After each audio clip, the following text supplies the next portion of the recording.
सोचो आप एक एनजीओ स्टार्ट करना चाहते हो या फिर एक ऐसी कंपनी बनाना चाहते हो जो प्रॉफिट के लिए नहीं है, पर्पस के लिए हो। जैसे फ्री एजुकेशन देना, एनवायरनमेंट प्रोटेक्ट करना, सोशल वेलफेयर करना। लेकिन ट्विस्ट ये है, आप कंपनी भी बनाना चाहते हो बट डिविडेंड नहीं देना चाहते हो। तो ऐसी कंपनी कौन सी होती है? Welcome to section 8 company. Hello everyone, C S Ishita here. Today we will discuss about section 8 of the companies act 2013, company with charitable object, जो एग्जाम के लिए भी इंपॉर्टेंट है और प्रैक्टिकल लाइफ में भी। सिंपल लैंग्वेज में समझो, सेक्शन 8 कंपनी एक ऐसी कंपनी होती है जो चैरिटेबल पर्पस के लिए बनी होती है, जिसका प्रॉफिट मेंबर को डिस्ट्रीब्यूट होता है, बल्कि मेंबर को डिस्ट्रीब्यूट नहीं होता बल्कि सोसाइटी के बेनिफिट्स के लिए यूज होता है। यानी प्रॉफिट है बट पर्सनल गेन नहीं है। सेंट्रल गवर्नमेंट तभी लाइसेंस देगी जब ये 3 कंडीशन सेटिस्फाइड हो। फर्स्ट कंडीशन, ऑब्जेक्ट क्या होना चाहिए? Promotion of commerce, art, science, sports, education, research, social welfare etcetera. Profit का यूज 100% प्रॉफिट कंपनी की ऑब्जेक्टिव में ही यूज होगा। डिविडेंड, मेंबर्स को डिविडेंड देना स्ट्रिक्टली प्रोहिबिटेड है। सेक्शन 8 कंपनी अपने नाम में लिमिटेड या प्राइवेट लिमिटेड यूज नहीं कर सकती। For example, green earth foundation, not green earth private limited. मान लो ग्रीन अर्थ फाउंडेशन नाम की कोई कंपनी है जिसका ऑब्जेक्टिव है ट्री प्लांटेशन, एनवायरमेंट अवेयरनेस। अगर ये प्रॉफिट कमाती है, वो पैसा दोबारा एनवायरमेंट प्रोजेक्ट में ही यूज होगा, मेंबर्स को कुछ भी नहीं मिलेगा। सेक्शन 8 कंपनी को मिलते हैं कुछ प्रिविलेजेस।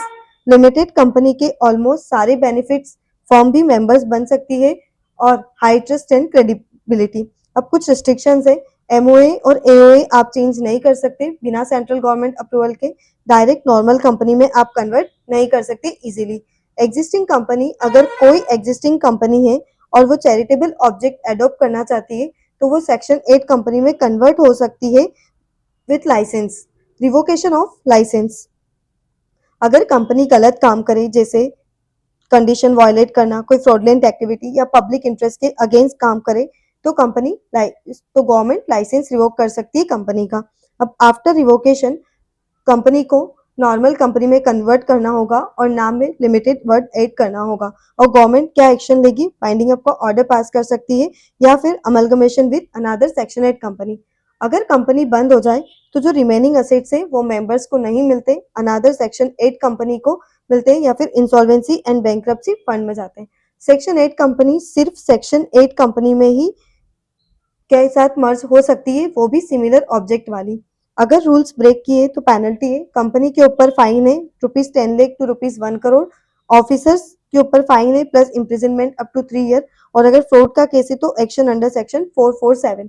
एक बार क्विक रिकेप कर लेते। चैरिटेबल पर्पस, कंडीशन सेटिस्फाई करो, गवर्नमेंट से लाइसेंस लो, कंपनी फॉर्म करो विदाउट लिमिटेड, प्रॉफिट सिर्फ ऑब्जेक्ट के लिए यूज करो, और अगर वायलेशन हुआ तो लाइसेंस रिवोक हो जाएगा और कन्वर्शन या फिर वाइंडिंग अप का ऑर्डर पास हो जाएगा। अब एक फ्लो के साथ समझ लेते हैं इसको। कोई पर्सन या एसोसिएशन डिसाइड करता है वो एक कंपनी बनाना चाहता है चैरिटेबल पर्पस के लिए। स्टेप 2, कंडीशंस चेक करो। 3 conditions, object, profit use, no dividend.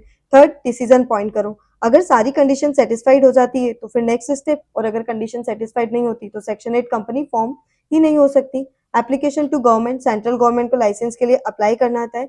फिर अगर गवर्नमेंट सेटिस्फाइड है तो लाइसेंस ग्रांट हो जाता है, और अगर सेटिस्फाइड नहीं है तो लाइसेंस रिजेक्ट हो जाएगा। लाइसेंस मिलने के बाद कंपनी रजिस्टर्ड होती है विदाउट यूजिंग वर्ड लिमिटेड और प्राइवेट लिमिटेड। अब ऑफिशियली सेक्शन 8 कंपनी बन गई।